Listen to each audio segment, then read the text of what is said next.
All women are different, but they are all women. This video is androcentric from a men's point of view and is presented as opinion, commentary, and debate. Expressing opinions is not violence. These are ideas to challenge, question, and argue in public, because classical liberalism relies on the First Amendment for its dialectic. If you are a feminist, then consider this. If patriarchy truly existed as claimed, feminism could not. And if all men are trash and women are equal to men, then what are we to conclude? Women will die for their children, men will die for their wives and children, and God chose to die for all mankind. Authority rolls up with responsibility. If this framing of facts offends you, click off to a cute cat video. Proceeding further will expose you to gamma bias and criticism directed at ideas, claims, institutions, not at any individual's virtue or dignity. Our method follows the 7 liberal arts, the trivium, grammar, logic, rhetoric, and the quadrivium, arithmetic, geometry, music, and astronomy. If this framework is not for you, feel free to exit now. It's no disgrace. Women are wonderful. God bless America. Men are great. Female self-loathing, Deny It, and Project It, written by Conrad Riker. Available now, links in description. Men are the fuel, not the fire. How feminized capitalism burns you alive while cheering the arsonist. You know the moment when the divorce papers land, the kids stop calling, and the bank account reads 0, not because you failed, but because the system was designed to erase you. I do. And so did Schopenhauer, who said the world is a stage where suffering is the only real actor. He wasn't wrong, but he didn't live to see the modern coup, a genocentric regime that worships female fragility while crucifying male resilience. Let's be blunt, 3.5 times more men than women kill themselves in the West, yet we're told toxic masculinity is the disease. Try that logic on a burning house. Instead of putting out the fire, they hand you a pamphlet on arson prevention. That's our world. Women lie in family court at cuckoldry rates exceeding 30% in some studies, yet we're expected to respect women. Police arrest fathers for custodial interference when they dare to see their children, but laugh off female stalkers as passionate. This isn't justice, it's ritual sacrifice. And capitalism, don't kid yourself. Mazadra and Nielsen revealed the truth. Labor is logistics. You're not a man. You're a replaceable node in a supply chain that discards you at 45, right when your daughter stops hugging you and your wife starts needing space. You lose your job, and the first thing they ask isn't how's your mental health, it's why aren't you fixed yet? Meanwhile, a woman posts a selfie with a rescued raccoon and gets hailed as a saint, even as she drains your savings in divorce court. Compassion for animals? Sure. Compassion for you? That's weakness. The left calls it equity. I call it war, and I didn't come to surrender. I came to rebuild on truth, on steel, on the forgotten canon of men who built civilizations, not TikTok brands. This isn't therapy, it's triage. The anatomy of male disposability, how feminized institutions gaslight men into silence. Men are disposable. That's not a conspiracy theory, it's policy. I learned this the hard way when my brother, a 47-year-old engineer with 2 kids and a mortgage, walked into the garage one Tuesday evening and didn't walk out. No note, no warning, just gone. The coroner called it death by hanging. The hospital handed my mother a pamphlet on recognizing depression in women. No one asked how a man who paid taxes, built things, served in the Navy, and never missed a child support payment became invisible in life and irrelevant in death.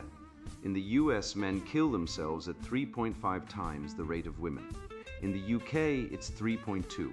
Across the OECD, male suicide has spiked since 2000, while every TED Talk, every awareness campaign, every government-funded initiative is about her anxiety, her trauma, her burnout. Male pain isn't just ignored, it's designed to be ignored. The system treats men like faulty machinery. If it breaks, replace it. Don't ask why it failed. Don't investigate the design flaw. Just throw it out and boot up the next unit. Let's talk about the lie that kills. Women don't lie. It's not a hypothesis, it's a dogma, a sacred tenet of the woke church, as unassailable as transubstantiation. But here's the truth. 76% of false sexual assault allegations are dropped due to insufficient evidence. Not because they're false, mind you, but because even the state can't prove them. Yet the accuser walks away clean, while the accused is blacklisted, shamed, and often loses his job, his family, and his mind. I know a man, a teacher, who was accused by a student after he failed her for cheating. The school didn't investigate. They suspended him pending inquiry. The inquiry found nothing, but the damage was done. Parents protested his return. He quit. No apology, no restitution, just a quiet ruin. Meanwhile, the girl got a counseling session and a pat on the back for coming forward. That's the script. Women are always victims. Men are always suspects. And when you point that out, you're labeled a misogynist, because truth is now a hate crime. This isn't accidental. It's evolutionary. Women are reproductive capital. Men are labor units. Nature designed men to die so women could live. And leftist institutions, they don't fight this biology, they weaponize it. They call it equity, but it's just female supremacy with a diversity sticker. Feminism didn't liberate women, it enslaved men. It turned male protectiveness into a liability. It reframed male sacrifice as oppression. Now, when a man gets beaten by his wife, the cops laugh. I've seen it. A friend of mine, 6'2", 220 PLUs, former Marine, got his nose broken by his wife during an argument. He called the police. They showed up, saw her crying, and asked him to leave the house. She's the victim, they said. In the UK, only 5% of domestic violence funding goes to male victims, 5%. Meanwhile, there are over 500 shelters for battered women. How many for men? 2. And they're perpetually full. The message is clear. Men cannot be victims. If you bleed, it's because you deserved it. Capitalism, as Mazadra and Nielsen observed, treats labor as a logistical variable, optimize, replace, discard. That's exactly how gynocentric institutions treat men. Your suffering isn't a moral injury. It's administrative friction. You're not a person. You're a cost center. When a woman files a false harassment claim, HR doesn't care about truth. They care about risk mitigation. You get fired. She gets a settlement. And the company pats itself on the back for supporting survivors. I know a software developer, brilliant guy, who was accused of microaggressions after he corrected a coworker's code in a meeting. No investigation. No defense. Just a quiet exit. His reputation obliterated. Her promoted. That's not justice. That's tribalism with a compliance manual. So what do? You fight. You don't go quietly. You build a reputation defense protocol. If a woman slanders you, respond swiftly and publicly with facts. Silence is surrender. Record every interaction. Save every text. Document everything. Because in the court of public opinion, she has the default benefit of belief. You have to prove you're not a monster. I've seen men destroy their accusers in social media tribunals, posting screenshots, timelines, witness statements, and guess what? The mob turns not because men are evil, but because lies unravel. But if you stay silent, you're guilty by default, the narrative wins. Truth loses. Here's the test. A man defends himself against a false accusation. He's abusive. A woman destroys a man's life with lies. She's brave. That asymmetry isn't random. It's engineered. It's the core operating principle of the modern woke state. Schopenhauer said compassion is the root of morality. But today, compassion is weaponized. It flows downward to women, minorities, victims, but never to men. Men are told to man up, to suck it up, to be strong. But when was the last time anyone showed you compassion? When was the last time you were allowed to be hurt, to grieve, to fail? Never, because you're not a person, you're a function, and when the function fails, you're discarded. The remedy, reject the cult of female innocence. It's a fraud, a con. Women lie, women cheat, women destroy. The cuckoldry rate is 10 to 15%. That means 1 in 7 kids is not fathered by the man who thinks he is. And yet we still treat women as sacred. Family court is a joke. Fathers lose custody 80% of the time, even with no history of abuse. Men are arrested for commenting on a woman's appearance online. But a woman can abort her child at 8 months, and it's her body, her choice. That's not equality. That's matriarchy with a democracy mask. Adopt the Stoic axiom, truth before comfort. Stop defending women who attack you. Your loyalty is not to gender. It's to reality. The institutionalized dismissal of men's psychological victimization is not a glitch. It's the system. Schools teach boys they're toxic. Courts treat them as criminals. Media portrays them as failures. And when they break, we call it toxic masculinity. Never mind that no one is asking why. Never mind that no one is offering help. The testing if he will defend her reputation ritual. It's real. A man is expected to defend a woman, any woman, even against truth, justice, or his own survival. Refuse, you're exiled. Comply, you're complicit. There is no winning unless you wake up. So wake up. Stop playing by their rules. Build your own tribe. Speak the truth. Defend yourself because no one else will. The system is not broken. It is working exactly as designed. And if you don't fight back, you will be another statistic, another invisible man, another suicide, another silent casualty in the war against masculinity. The red pill isn't about hate. It's about clarity. It's seeing the matrix for what it is. And once you see it, you can't unsee it. And once you can't unsee it, you're free. I once believed empathy was universal, until I watched a woman sob over a wounded bird while calmly describing how she'd lie in court to secure full custody and half her husband's net worth. That moment cracked the facade. It wasn't compassion I was seeing, it was calculation, a performance polished for public consumption, while real human beings bled in silence. I realized then what we call female empathy is often just selective outrage, carefully directed, morally gated, and weaponized. And behind every viral post of a rescued puppy stands a ledger of broken men, never show, never mourn, the compassion delusion, why kindness to animals is a smokescreen for female hypocrisy. I observed a woman sobbing over a tiny cat stuck in a tree while her former husband sat alone in a shelter, stripped of his home, his kids, and every shred of pride by the divorce she filed. She shared the cat rescue on Instagram with the words, "Love is action," but never posted a single image of the man she shattered. No mention of the $20,000 in legal fees she dumped on him while claiming full custody. Yet the cat, the cat, was treated like something holy. This isn't compassion, this is performance. This is empathy laundering, a fresh kind of moral exchange where women show public sorrow for animals to erase the quiet harm they do to men. Let's look at the numbers, because facts are the acid that dissolves feminist propaganda. The Humane Society reports that 85% of animal hoarders are women. 85%. These are not saints. They're emotionally dysregulated women stacking cats like emotional Legos, building a fortress of fluff to hide their failure to function in adult human relationships. Meanwhile, men are pathologized for expressing anger, labeled toxic for defending themselves, and yet women can manipulate, lie, destroy families, and still be called sensitive because they once donated to PETA. You've seen the archetype. The crazy cat lady is a meme, a punchline, a celebrated eccentric. But the angry divorced dad, he's a monster in the making, a ticking time bomb according to feminist media. Never mind that he's angry because his wife committed adultery, emptied the joint accounts, and used the kids as psychological weapons. No, he's the one who needs therapy. Meanwhile, the woman who hoards 12 cats in a one-bedroom apartment and hasn't left the house in 3 years.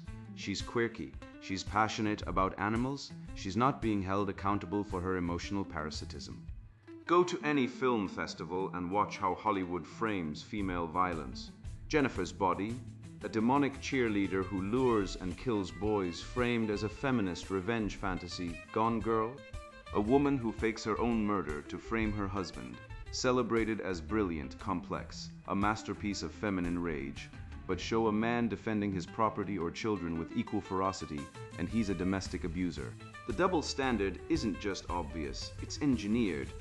Feminism has created a moral firewall where women are never fully responsible, no matter how destructive they become, as long as they perform compassion in the right places. And they do perform. They post about rescuing dogs. They wear vegan pins. They cry during animal shelter commercials. But behind closed doors, they lie under oath in family court. They file false domestic violence claims at 6 times the rate of men. According to the National Coalition for Men, they weaponize children, turning sons and daughters into informants against their fathers.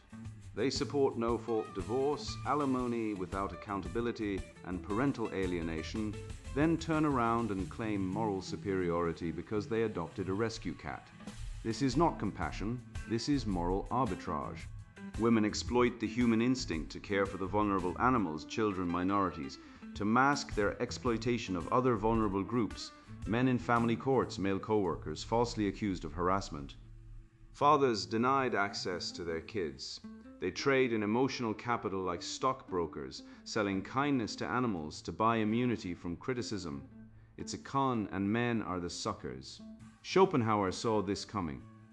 On the basis of morality, he wrote that true compassion is universal. It does not discriminate by species, gender, or utility. But modern women practice a tribal compassion, boundless for creatures that cannot fight back, zero for men who have loved and supported them. Their empathy has a firewall. It stops at the border of male suffering.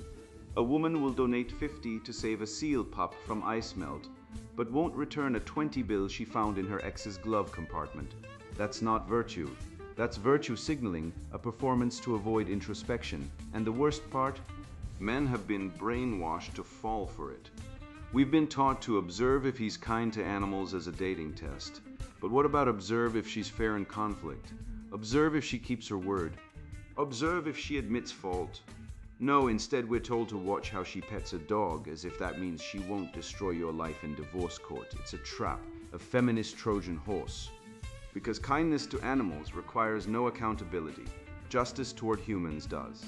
Test women differently. Ask, have you ever lied to get your way? Watch the micro expressions. Ask, if you found a wallet with 1,000, would you return it? Then ask, would you return it if it belonged to your ex? The evasion will be telling. Women who claim moral high ground over animal rights but refuse to return lost property, falsify court documents, or manipulate children, they are not good, they are not kind, they are performers, and their stage is your life. The red pill is simple. Virtue is not measured by who you're nice to when it costs nothing. It's measured by who you're fair to when it costs everything. A man who rescues a dog but abandons his kids is not virtuous. A woman who hugs a kitten but lies to destroy her husband is not good. True morality is justice, not sentimentality, and justice has no gender. So the next time a woman tears up over a puppy video while ghosting her child support payments, remember, tears for animals are cheap. Integrity toward humans is rare. And the woman who refuses to show both? She's not your ally, she's your predator in sheep's clothing, and the sheep are just a costume. I once sat across from a woman at a coffee shop who spent 20 minutes detailing her emotional healing process.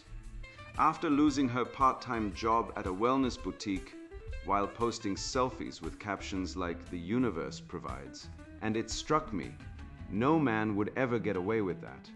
Not in public, not in private, not in his own mind. A man doesn't process unemployment, he endures it or he perishes, and increasingly, he's perishing. The job loss litmus test, capitalism's hidden curriculum, and the death of male resilience. After the 2008 financial collapse, suicide rates for men jumped by 28%, while women's remained flat. That's not a coincidence. That's biology, culture, and truth colliding in the rawest form possible. I watched a man in my gym, a pipe fitter for 20 years, sit in his truck for 10 minutes after every workout, just staring at the steering wheel. One day he told me, "If I lose this job, I'm gone.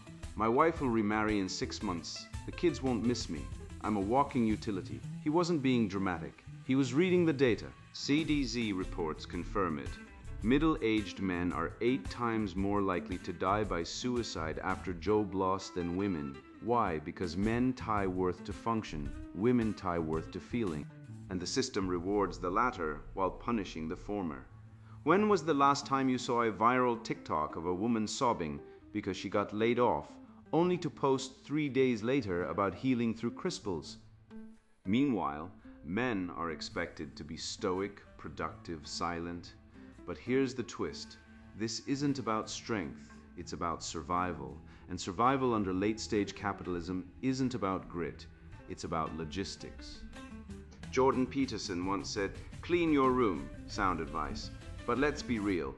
He didn't push it far enough. Tidying up your space won't shield you when your boss replaces you with someone cheaper or from overseas.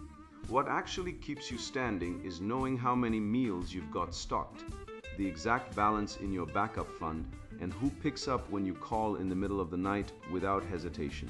I've known guys who can recite entire books of philosophy, but can't build a simple app or patch a leaky roof.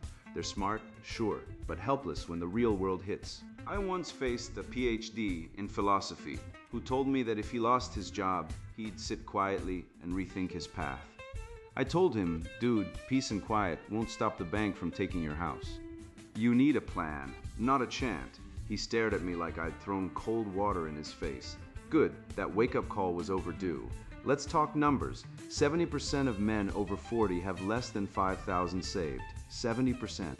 Meanwhile, Instagram is flooded with boss babes in Bali sipping green juice, claiming they manifested a six-figure income by trusting the universe.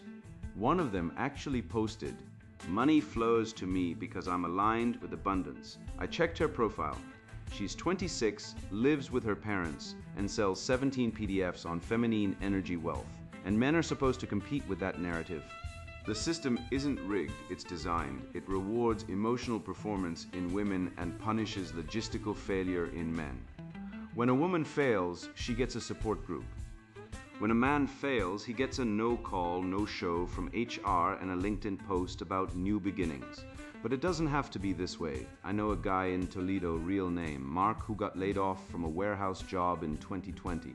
No degree, no connections. He sold his car, moved into an RV, and spent 6 months learning Python and AWS. He didn't cry. He didn't post about his trauma. He worked. A year later, he was hired remotely by a German fintech startup, making more than he ever did in Ohio. Last I heard, he bought a small cabin in Montana and streams coding tutorials on Twitch. That's not luck. That's praxis. That's the masculine response the West was built on. Not whining, not waiting for the state to save you. Action, the kind of action that made Rome, Athens, and Florence possible. The kind of action that built the transcontinental railroad while women were busy fainting at the sight of a laborer's calloused hands. Misadra and Nielsen wrote about borders as method, how capital controls people by creating zones of precarity, but they missed the gendered dimension. Men are expected to be borderless, infinitely adaptable, instantly replaceable. Women are granted emotional sovereignty. They can say, "I'm not in a good place right now," and get a pass. Try that as a man. "Sorry, boss, I'm emotionally compromised today. You'll be escorted out by security." The double standard isn't an oversight. It's policy. Feminized capitalism doesn't want resilient men. It wants compliant cogs who break quietly. And when they do break, it blames them, calls them lazy, depressed, toxic. Meanwhile, the real toxicity is the lie that men should wait for permission to survive. I've seen it 1,000 times. A man loses his job and his first call is to his wife. "What should I do?" That's not love. That's surrender. The wife might say, "We'll get through this," but deep down, she's calculating divorce costs, custody odds, and how fast she can rebrand herself as a single mom entrepreneur. The family court stats don't lie. 70% of custody cases go to mothers, regardless of fitness. And if you're a father who's unemployed, you're invisible. The system sees you as a liability. And the women, they're already 3 steps ahead, updating their dating profiles, joining empowerment retreats, and quietly draining joint accounts. I'm not being paranoid. I'm reading the data. The average American woman initiates 70% of divorces. And when she does, she often takes the kids, the house, and half your future earnings. That's not misfortune, that's strategy. So what's the answer? Not UBI, not lean in, not find your passion. The answer is the masculine resilience ladder.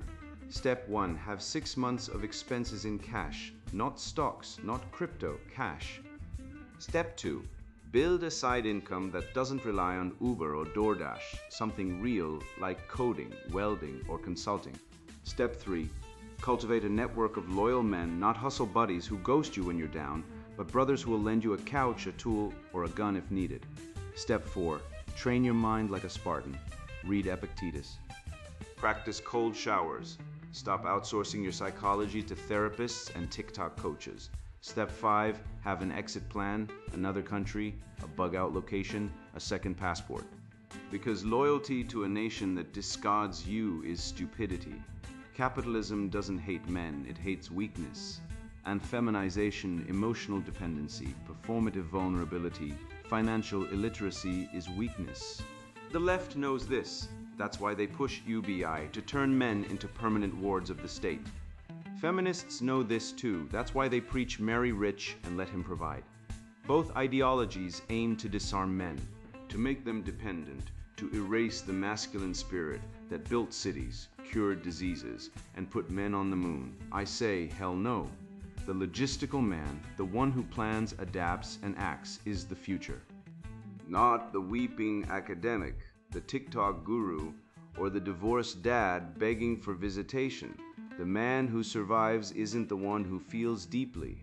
He's the one who prepares. And if you think that's cold, ask yourself, who's burying more men, war or divorce? I once believed the soft God too, the one who just wanted me to feel loved and be kind. I sat in church basements sipping lukewarm coffee, listening to men in cardigans say we just needed more empathy, more vulnerability, more listening. But empathy doesn't move mountains. Vulnerability doesn't part seas. And listening. I've listened long enough while my brothers vanished, while the culture war was lost in silence, while truth was traded for comfort. It wasn't until I stood alone in a cold garage at 5 a.m., lifting iron, reading Schopenhauer by flashlight, that I felt something ancient stir. Not emotion, not guilt, not shame, but recognition. The God I was raised with was a fraud.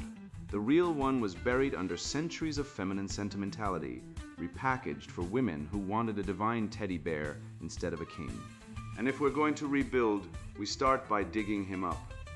The spiritual counter-revolution, reclaiming the transcendental from the woke Babylon.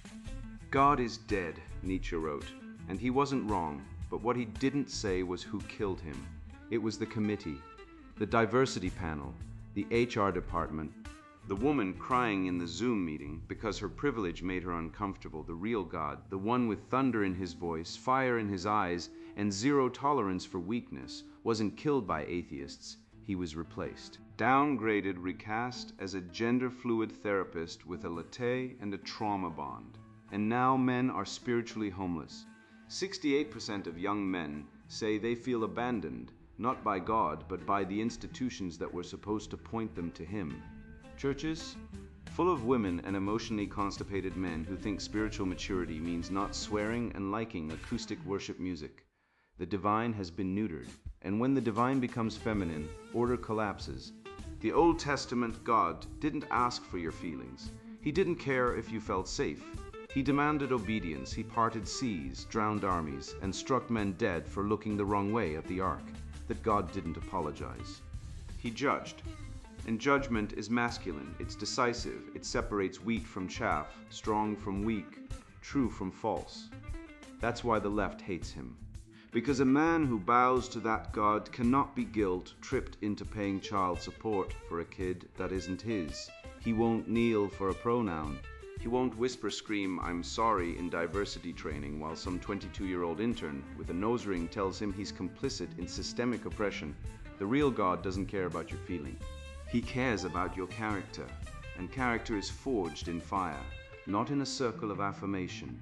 I observed a man taken into custody just for writing "men are stronger than women" on a social media post. No threats. No insults, simply stating a reality rooted in biology. At the same time, in courtrooms from coast to coast, fathers are denied access to their kids 8 out of 10 times, even when there's zero history of harm or irresponsibility, only because the legal framework presumes mothers are inherently superior caregivers. Let that settle.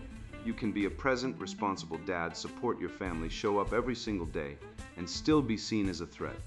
Yet if a mother walks out, files false claims, or harms her children, she's offered help, compassion, and legal shields to keep you away. This isn't fairness. This is a system built around female privilege. And it persists because today's Western world doesn't honor honesty. It honors the idea that women must always be protected. Andrew Tate didn't rise to global infamy because he hates women. He's targeted because he reveals the truth. He says aloud what countless awakened men already know deep down.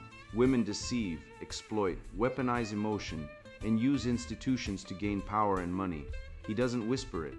He shouts it with flashy cars, bold confidence, and open defiance toward the moral police. That's why they're desperate to shut him down, because mockery destroys deception. You can't manipulate a man who's laughing. You can't break a man who's winning. Tate's videos aren't entertainment. They're battle cries, raw, blunt, fearless. Like a wrecking ball through the walls of weak, passive religion, he has flaws, but he gets results. Because he speaks reality in a culture that collapses at the sight of it. Disney used to make movies where heroes fought dragons, saved kingdoms, and married princesses. Now they make films where the princess saves herself, the prince is a bumbling idiot, and the real villain is patriarchy, frozen. A movie where two women save the world, men are comic relief, and love is redefined as sisterhood. This isn't entertainment. This is spiritual engineering. It's not an accident that every new kids movie features a strong female lead and a weak, absent, or evil male. It's a calculated assault on the masculine ideal. The transcendentals, good, true, beautiful, are under full-scale attack. Truth, white supremacy, beauty, Eurocentric, good, equity, which means giving women and minorities preferential treatment. The left doesn't want equality. They want inversion. They want the strong to serve the weak, the competent to subsidize the incompetent, the men to apologize for existing, and they've built a false religion to justify it. Original sin, it's maleness and whiteness. Redemption, confess your privilege. Salvation, submit to the party, the clergy, tenured professors, HR enforcers, diversity consultants, and the sacrament, public humiliation. We've seen it over and over. The man fired for a joke, the professor canceled for citing Plato, the father arrested for homeschooling his kids. This isn't progress, this is heresy, and the only cure is rebellion. I train every morning. Not for aesthetics, not for Instagram. I train because strength is sacred. The Greeks knew it. The Romans knew it. The Spartans didn't send their boys to therapy.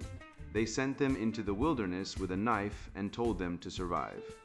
Physical strength isn't vanity. It's spiritual discipline. It teaches you that suffering has value. That weakness is a choice. That pain is the price of growth. When you lift, you're not just building muscle, you're building will. And will is the core of manhood. Schopenhauer called it the will to live, a blind, driving force that pushes us forward. But he also said art and philosophy can free us from its chaos. Today, men must weaponize beauty to break the spell of ugliness.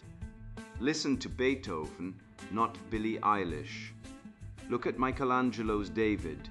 Not some TikTok influencer with lip fillers and a victim complex. Read Homer, not The Guardian. The West was built on craftsmanship, on the belief that beauty reflects divine order.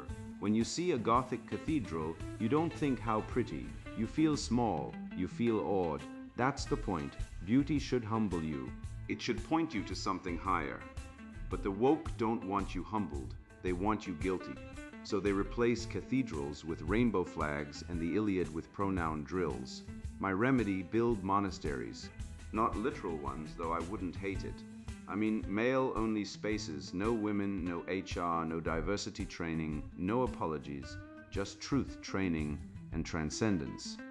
Weekly meetings with battle-tested brothers who've seen the lies, survived the courts, walked away from the cult of female perfection. We don't gather to complain, we gather to train. Physically, mentally, spiritually. We read the Western canon, Plato, Aristotle, Nietzsche, Epicurus, not to impress people, but to free ourselves, because knowledge is power, and power is the only thing the left fears. A man who knows he is made in the image of God cannot be broken. He can't be guilted into paying alimony for a wife who cheated. He can't be shamed into silence for noticing that 50% of marriages end in divorce, that 60% of abortions are performed on children fathered by men under 25, that women initiate 70% of breakups. He sees the pattern. He sees the design and he refuses to play. The spiritual counter-revolution isn't about hate. It's about clarity. It's about reclaiming what was stolen, the truth, the beauty, the goodness, and building something real. Not for approval, not for love, but because it's right. I didn't wake up red-pilled. I got slapped awake by reality. While you were being told men have all the power, I was watching my brother get arrested for defending himself against a woman who threw boiling water on him after he'd paid child support for a kid that wasn't his. The DNA test came back. The courts didn't care. He lost his job, his home, his name. Meanwhile, the woman got a restraining order, a new boyfriend, and a viral TikTok about surviving abuse. That's not justice. That's ritual sacrifice on the altar of genocentrism. I used to think capitalism was the problem. Mazadra and Nielsen opened my eyes. Capitalism isn't broken. It's working exactly as designed. It commodifies everything, including men. We're not workers. We're disposable infrastructure. And the left, they don't want to fix it. They want to expand the plantation just with pronouns and participation trophies. They preach equity while 93% of workplace deaths are men, while male suicide spikes with every recession, while schools medicate boys for being boys. They call that progress. I tested the kind to animals myth when my cousin, a nurse who volunteers at a shelter, took out a false domestic violence claim against her husband after she maxed out his credit cards and moved her boyfriend into their guest room. The police believed her. The court froze his assets. He had to sleep in his car. But hey, he kicked a dog once as a kid, so clearly he's the monster. She posts, "Adopt, don't shop every Tuesday." The system doesn't care about truth, it cares about narrative. And the narrative is, women are angels, men are liabilities. Even Schopenhauer, who saw compassion as the highest good, would vomit at this perversion. Compassion without justice is cruelty with a smile. And when I asked men what they'd do if they lost their job, most said I'd figure it out. Bullshit, you won't. Because you've been trained to outsource your survival, your wife, your parents, the government. But when the check bounces and the wife files for divorce, no one's coming. The only thing that saves men is preparation, not vibes. Not manifesting. Cold, hard cash skills. And brothers who won't ghost you when it gets real. So here's the truth they don't want you to know. You are not broken. You were betrayed. Betrayed by schools that pathologize your energy. By courts that auction your life to liars. By media that mocks your pain while weeping over cat videos. The female cuckolding rate. Studies suggest 10 to 30%, higher in high divorce demographics, but show that data, you're toxic. Meanwhile, they'll screen promising young women in college seminars like it's gospel. The abortion rate, over 60 million since Roe v. Wade, most under the age of 30. But don't you dare call it infanticide. You'll be canceled before you finish typing. This isn't feminism. This is feudalism with yoga pants, and the church silent. The state, complicit. The family, dead. But you are still breathing. That means you can fight, you can build, you can win. Start small, save 500. Learn to fix a car, cut off the women who poison your peace. Meet real men, ones who've been burned, not ones selling courses. You don't need permission. You never did. The red pill isn't a secret. It's a mirror. Look into it, see the man they tried to erase. Then walk the hell out of the matrix. And now the sponsored book, Introduction Female Self-Loathing. Deny it and project it. Ever feel like you're walking through a minefield blindfolded? That's modern manhood. I spent years confused. I'd state simple biological facts. Men and women are different, only to be called a bigot. I'd lead decisively at work, then get labeled domineering by colleagues pushing feminist training.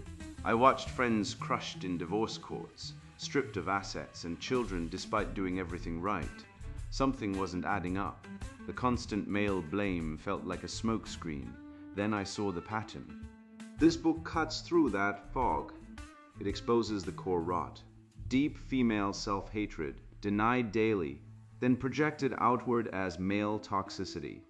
Women today are told they can have it all, while biology screams otherwise. That cognitive dissonance breeds resentment, and men catch the shrapnel. We're called oppressors for existing, toxic for protecting, weak for feeling. Feminism sold women a lie of victimhood and superiority, creating a generation miserable despite unprecedented privilege. They deny their nature, hate their discontent, and point fingers. Inside, you'll get unflinching truth. We dissect the projection playbook women use, how accusations of male aggression often mask their own unresolved rage. We dismantle feminist myths with hard evolutionary biology and psychology. Why equality is a physiological fantasy. How media and academia became propaganda arms. The legal system's anti-male bias. Why dating's a disaster and parenting's rigged against fathers. You'll see the double bind trap. Be strong and called toxic. Show vulnerability and get despised. There's no winning in their game. This is for rational men. Men tired of the lies. Men ready to see the raw mechanics behind the societal collapse. Men who won psychological armor, biological mastery, and red-pilled reality. We offer actionable insights, reclaiming leadership, navigating dating minefields, building heroic resistance, and reviving true masculinity. If you're content believing the narrative that men are broken, that masculinity is poison, put this down now. Go knit a sweater or binge woke TV. This book isn't for the brainwashed. But if you're ready to see the war, arm yourself and reclaim your destiny.